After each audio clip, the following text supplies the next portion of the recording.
कुछ किया इन्होंने, तो इसी बेस पे माना गया है कि जो बचाने वाला है और जो मौके पे काम आने वाला वही भगवान का एक रूप होता है। अच्छा अच्छा, और क्या कुछ कहना चाहिए किसान मसीहा के रूप में रामपाल जी महाराज ने जिस तरीके से मदद की है, क्या लगता है कि युग की परिवर्तन की शुरुआत है हरियाणा में?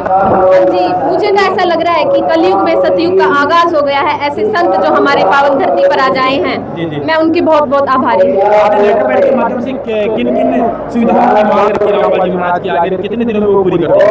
हमने तो जितना मांगा है उससे ज्यादा ही मिला है, जितनी मोटर मांगी उससे ज्यादा मिली है। हमारे किसानों की जो उन्होंने मदद की है वो उसका वर्णन कर पाना मुश्किल है। मेरी उम्र 31 वर्ष है और मैंने पोस्ट ग्रेजुएशन की है फिजिक्स से।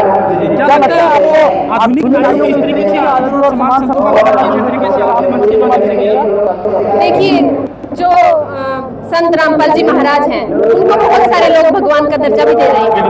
मैं किसी की भावनाओं को ठेस नहीं पहुंचाऊंगी, क्योंकि किसी ने लोगों ने कुछ देखा होगा तभी उनको भगवान का दर्जा दिया है। तो मैं यही कहना चाहूंगी कि जिसकी जैसी इच्छा हो, जिसको मतलब उसके हिसाब से ही उनको। हाँ जी, यहाँ आकर ही बहुत अच्छा महसूस हो रहा है।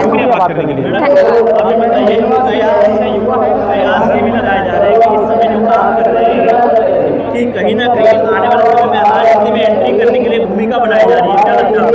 देखो, राजनीति और आज का जो समारोह है उसका आपस में कोई लेना देना नहीं है, क्योंकि जो किसानों के लिए संत जी ने किया है वो अतुलनीय। राजनीति से उसका कोई मतलब है ही नहीं। तो क्या आपको लगता है कर रहे हैं या लोगों की तरह से आपने उसमें एकजुटता करके भूमिका निभाई वो बताई जा रही है? इस तरह ऐसा देखिए, धन होता है और एक नियत होती है।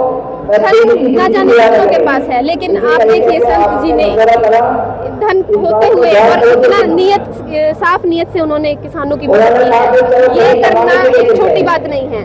आप भी बेटी हरियाणा की हैं, संत जी ने अच्छा उपकार काम किया, उनके लिए क्या विचारधारा आपके लिए? बेटियों से मैं यही कहूँगी कि वो अपने एक्चुअली मेरे सर में दर्द हो रहा है, इंटरव्यू दे के थक चुकी हूँ।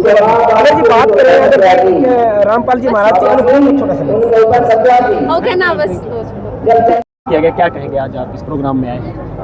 ये प्रोग्राम जैसे किसान मसीहा के नाम से जो उपाधि दे रहे हैं, सम्मानित कर रहे हैं, ये बिल्कुल जायज़ है किसानों की, क्योंकि अभी हरियाणा में जब बाढ़ आई थी और बहुत सारे गांव डूब गए थे और उनकी जब किसी ने भी सुध ना ली, जैसे सरकार से तो जितना हो पाए उतना ही कर सकती हो, तो अपने रूल्स में रहेगी। उसके बाद तो कोई बढ़ चढ़ के कोई भामाशाह कोई ऐसा आदमी आए आगे जो अपना पैसा खर्च करे। तो रामपाल महाराज ने इतना पैसा खर्च किया किसानों को बचाने के लिए, तो इतना कोई और कर भी नहीं सकता जितना इन्होंने किया है। इसके हिसाब से तो किसानों की जान भी बचाई, खेत भी बचाए, ताकि आगे फसल भी बोई जा सके।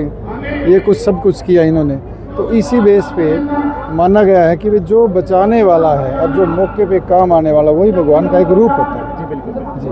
तो सर, रूप कहे जाने वाले संत रामपाल जी महाराज जी को हमने कई बार अभी चैनलों में भी देखा है, बहुत सारे कुछ विरोधी दल हैं जो उनके पोस्टर फाड़ रहे हैं। बहुत सारी ऐसी गतिविधियाँ चल रही हैं जो उन्होंने पहचाना नहीं और सरासर उनको गलत बताया गया है। उस पर क्या कहना चाहिए? जैसे देखो, सारी दुनिया है, इसमें नास्तिक आस्तिक वास्तविक सभी प्रकार के लोग हैं। अभी अगर पूरे भारत में यूँ कहते राम और रावण के इलेक्शन होंगे तो 40% तो रावण का वोट गेट देंगे, डाल देंगे ना, जबकि राम का राज्य है और हिंदुस्तान है, लेकिन फिर भी रावण को 40% वोट डाल देंगे। ये दुनिया की रीत है। यानी आप तो कहना चाहते हैं कि बहुत ही ऐसे मंदबुद्धि के लोग आज भी हैं जो सत्य को नहीं पहचान पाते? मंदबुद्धि ना कहें, अपने आप में तो वे सियाने समझदार होते हैं, जो कहने वाले अपने आप में तो होते ही हैं। मंदबुद्धि तो नहीं कहेंगे हम किसी को, लेकिन कहने वाले लोग पहचान नहीं पाते जल्दी से। वो क्या उद्देश्य लग रहा है महाराज जी का आपको ये सब करने के पीछे? उद्देश्य कुछ नहीं है, सिर्फ सेवा। हमें तो जो लग रहा है ना, हमें जो लग रहा है वो तो सिर्फ से अभी, हालांकि हम नामधारी नहीं है, हम नामधारी नहीं है। अगर नामधारी होते ना तो अब सोच लेते कि रामपाल महाराज के गुण गाएं। हम गुण गा नहीं रहे, इनकी वास्तविकता बता रहे हैं। कि एक छोटा सा उदाहरण दूं मैं, कि जैसे ईसा मसीह यीशु किसी के तो पैदा हुआ था, श्री राम किसी के तो पैदा हुआ था, अब भगवान कैसे बन गए? सोचने की बात है, भगवान कैसे बने? लोगों की सेवा, निस्वार्थ सेवा करके ही भगवान बना जा सकता है। यानी कि भगवान की पहचान काम से होती है, नाम से नहीं। जी, भगवान की पहचान निस्वार्थ ऊंचे लेवल पे, ऊंचे स्तर पे सेवा करने वाला ही भगवान का एक रूप होता है। वो उसी के अवतार में आते हैं। बहुत सारे ऐसे तथ्य आते हैं कि वो संत रामपाल जी महाराज की जेल में है, हाँ। लेकिन जेल में भी इतने बड़े बड़े खेल हो रहे हैं, ये इस पे क्या कह रहे हैं? क्या खेल मतलब ये कहना चाह रहे हैं कि जिस तरीके से जेल में बैठ के सबको ये बाढ़ राहत सेवा अभियान चला रहे हैं, और जो रोटी कपड़ा शिक्षा चिकित्सा मकान से लेकर अन्नपूर्णा मुहिम चला रहे हैं, इसके विषय में आप क्या कहना चाहेंगे कि ये अन्य संतों को इस तरीके से आना चाहिए जिस तरीके से संत रामपाल जी आ रहे हैं? कहीं ना कहीं इंसानियत जगाई है। बिल्कुल, ये तो हमारे देश में और भी बहुत ऐसे लोग हैं जिनके पास बहुत पैसा है, जो सेवा कर सकते थे, लेकिन कोई आया नहीं आगे। जैसे संत रामपाल जी आए, ऐसे तो कोई नहीं आया। तो फिर संत रामपाल कोई किसान मसीहा कहा जाएगा? अगर वो भी आते तो उनको भी सम्मान देते लोग। यहाँ पर हमने देखा कि सारे धर्मों के लोग पहुँचे हैं और उनका सबका सहयोग मिला है। जी। संत रामपाल जी महाराज जी किसान हितैषी है, उन्होंने हमेशा पीड़ा समझी है उस असहाय परिवारों का जो भोजन नहीं कर पाते थे, मकान से लेकर के राशन मुहैया करा रहे हैं। जी। उस पर क्या कहें? सर, इनका प्रश्न मैं दोबारा रिपीट करना चाहूँगा कि जिस तरीके से इन्होंने प्रश्न किया कि यहाँ पर हिंदू, मुस्लिम, सिख, ईसाई भी पहुँचे हैं, और या इस मंच पर हमने देखा कि मुसलमान भाई मेवात से आए जिनका पानी निकला, सिख भाई आए, हमने उनसे पूछा कहाँ से आए, वो कहते सर हम तो पंजाब से आए हैं। यानी कि संत रामपाल जी महाराज जी ने जिस तरीके से बाढ़ राहत सेवा अभियान चलाया है, उत्तर प्रदेश और राजस्थान और दिल्ली से लेकर पंजाब तक कई राज्यों में 400 प्लस गाँव से पानी निकाल दिया है, तो क्या कहेंगे कि कहीं ना कहीं सभी धर्मों और जाति को एक करना चाहते हैं संत रामपाल? जैसे देखो, सबसे पहले तो प्रकृति है, प्रकृति से बड़ा कुछ भी नहीं है। प्रकृति ने दो ही जाति बनाई है, पुरुष और नारी, और जाति है ही नहीं। और जाति तो बनाई है उन बड़े लोगों ने, बुद्धिजीवियों ने, जो बहुत पुराने हजारों साल पहले, जिन्होंने इस सिस्टम को चलाना था। कोई भगवान के नाम से डराए, कोई किसी के नाम से डराए, कोई कुछ, जैसे भी जनता रहे, लेकिन जाति तो दो है, पुरुष और नारी। धर्म एक है, इंसानियत। सर, बहुत एजुकेटेड पर्सन है। अभी एक सज्जन व्यक्ति कह रहे थे कि हिंदू मुसलमान खतरे में नहीं है, मानवता खतरे में है, और उस मानवता को बचाने का काम संत रामपाल जी कर रहे हैं। क्या लगता है आपको? ये बात काफ़ी हद तक उचित है कि ये जो इंसानियत होती है ना, ये कोई धर्म नहीं देखती। अगर कोई बच्चा अभी कहीं गिर रहा और चोट लग रही हो और उसको कुछ भी हो गया हो, तो कोई पूछेगा क्या किस धर्म का है? और क्या कोई डॉक्टर या कोई विद्वान, कोई संत ये साबित कर सकता है कि ये इस जाति का और इस धर्म का है? कर सकता है कोई? ऐसा कोई नियम है कहीं भी?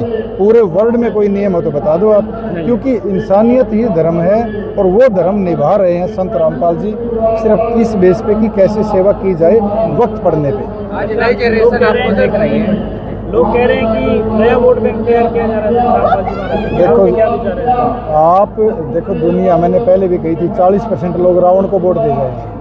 मैंने कहा था, याद होगा आपको। ये दुनिया है, अपने अपने तरीके से, अपने अपने विचारों से दूसरों का आंकलन करती है। जैसे मेरे विचार वैसा सामने वाला व्यक्ति। अब सबके अपने विचार। मैं पहले भी कह चुका हूँ कि मैं इस मतलब इस संप्रदाय या जो इस पंथ से जुड़ा हुआ नहीं हूँ, बिल्कुल भी। मैं किसी पार्टी का भी नहीं हूँ। हरियाणा में बहुत पार्टियां हैं, मैं किसी भी पार्टी का नहीं हूँ। जो इंसान अच्छा है, मैं हमेशा उसके पास जाता हूँ, उसके चरणों में जाता हूँ, चाहे वो किसी भी जात, किसी भी धर्म, किसी का हो, चाहे कि मेरे से कितनी उम्र छोटा हो, मैं उसके पाँव भी पकड़ सकता हूँ अगर उसमें इंसानियत है। ये मेरी आपको देख रही है, जो आज का कार्यक्रम था, उन लोगों के लिए क्या सोचा? जो लोग देख रहे हैं, जो आपके चैनल के माध्यम से, सबसे पहले तो आपके चैनल के माध्यम से जो देख रहे हैं उनको मेरा नमस्ते, जय हिंद।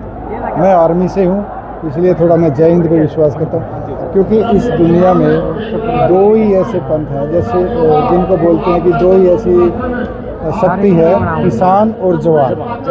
हाँ जी, जय जवान जय किसान का नारा जो लाल बहादुर शास्त्री का दिया होगा शायद, मुझे जहाँ तक याद हो। तो किसान एक ऐसी प्रजाति है पूरे वर्ल्ड की, जो दुनिया की सबसे ईमानदार प्रजाति है, डिपार्टमेंट बोलो चाहे इसको।